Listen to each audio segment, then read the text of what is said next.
Pentagon admits more 9/11 remains dumped in landfill. This is Behind the Headlines on Global Research TV.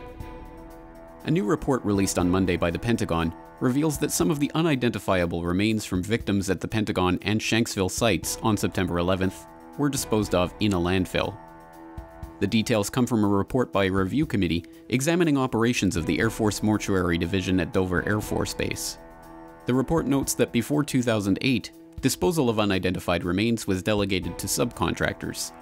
The guidelines at the time called for the contractors to incinerate the remains and dump the ashes in landfills.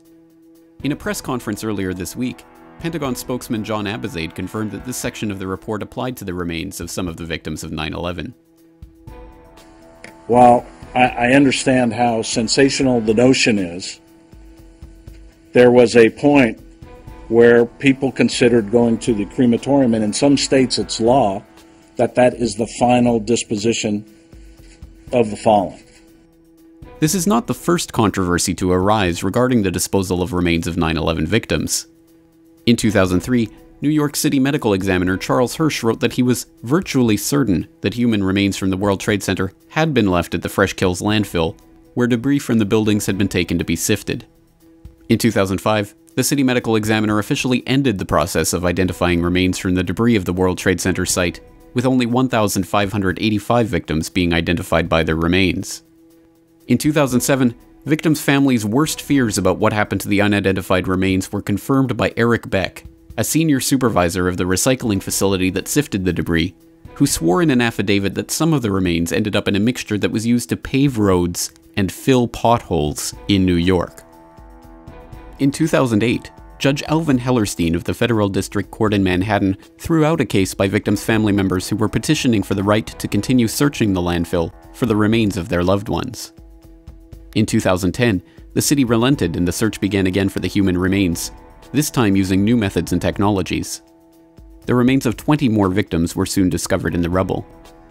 The mystery of why the city fought so hard to prevent the victims' family members from continuing their search for their loved ones is compounded by the entire operation to remove and destroy the evidence from ground zero as quickly as possible.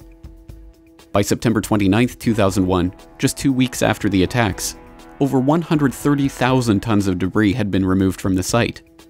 In all, 185,101 tons of structural steel were hauled away from ground zero, most of it sold to the Chinese firm Bao Steel, which purchased it at $120 per ton, significantly below the average price of $160 paid by local US steel mills. Of that 185,101 tons of steel, almost all of it was scrapped, with FEMA saving just 150 pieces of steel for further study.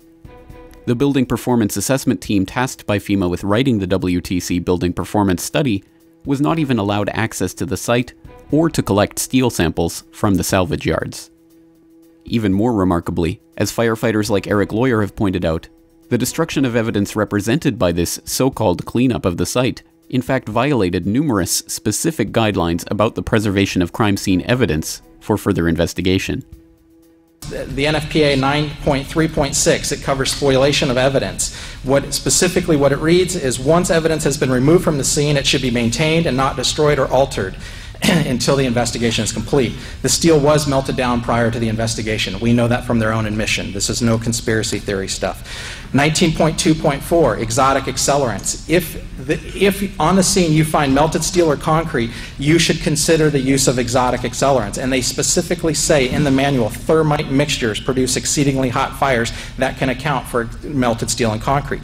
It also says they leave residues that can be tested for visually and chemically identifiable. Again, they did not test for it. And just put it in perspective, on a routine house fire, if we suspect even the slightest use of an accelerant, we're going to test for it when there's no fatalities, when there's very little property damage. So to not do it on this, there is absolutely no excuse. I can't drive that point home enough. In the wake of the latest revelations regarding the dumping of 9/11 victims' remains in landfills, the Pentagon is being forced to justify their conduct and guidelines, and pressure is mounting for those in charge of this desecration to lose their job.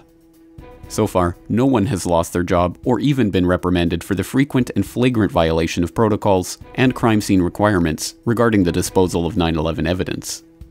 At this time, there's still no word from the FBI or New York City officials about how they were able to discover nearly intact passports from the World Trade Center site on the day of 9/11, but have yet to account for nearly 1,000 human bodies.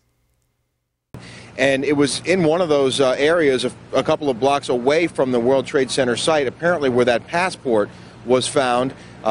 The FBI announcing that it has found the passport of one of the hijackers who was on board one of those two planes that hit the Twin Towers on Tuesday morning. They then mounted an intensive search in that area for more evidence, and those kinds of searches continue at this hour, as does the work on site there. As you mentioned, Building 7 behind me, which is still smoking several days after it came crashing down. The building itself